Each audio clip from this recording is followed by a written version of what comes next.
దేవుడా నీ లైఫ్లో సక్సెస్ అయిపోవాలి, దేవుడా నాకు మంచి జాబ్ వచ్చేయాలి, దేవుడా నాకు బిజినెస్లో మంచిగా డబ్బులు వచ్చేయాలి అంటే నీకు లైఫ్లో సక్సెస్ అయిపో మామ.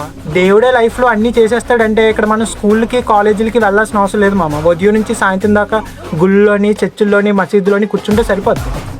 దేవుడు అనేది మనకు ఒక నమ్మకం మాత్రమే, కానీ దేవుడు అన్నీ చేసేస్తాడంటే అది చాలా పెద్ద తప్పు. నువ్వు ఎగ్జామ్కి ఏవి చదవకుండా దేవుడని పాస్ అయిపోవాలంటే దేవుడు నీకు ఏది చేయడు. దేవుడిని అడగద్దని నేను చెప్పను. ఫస్ట్ నువ్వు హార్డ్ వర్క్ చేయదు. నువ్వు హార్డ్ వర్క్ చేసిన తర్వాత దేవుడిని అడుగు. నువ్వు హార్డ్ వర్కే చేయకపోతే నువ్వు దేవుడిని అడగాల్సిన అవసరం కూడా లేదు. కాబట్టి ఎప్పుడు కూడా నువ్వు కష్టపడితేనే దేవుడు నీకు రిజల్ట్ ఇస్తాడు తప్ప నువ్వు కష్టపడకపోతే దేవుడు నీకు రిజల్ట్ ఇవ్వడు. ఎందుకంటే దేవుడి దృష్టిలో అందరూ సమానమే. నువ్వు పాస్ అవ్వాలంటే నువ్వు పాస్ అయిన వాళ్ళలాగా హార్డ్ వర్క్ చేయాలి. నీకు జాబ్ రావాలంటే నువ్వు జాబ్ వచ్చేటోళ్ళలాగా హార్డ్ వర్క్ చేయాలి. ఆ తర్వాత ప్రేయర్ చేయి, ఖచ్చితంగా దేవుడు నేను చూస్తాడు. దేవుడు అనేది లైఫ్లో ఒక నమ్మకం మాత్రమే. నువ్వు కష్టపడితేనే నువ్వు మారుతావు. నీ జీవితం నీ చేతుల్లోనే ఉంది.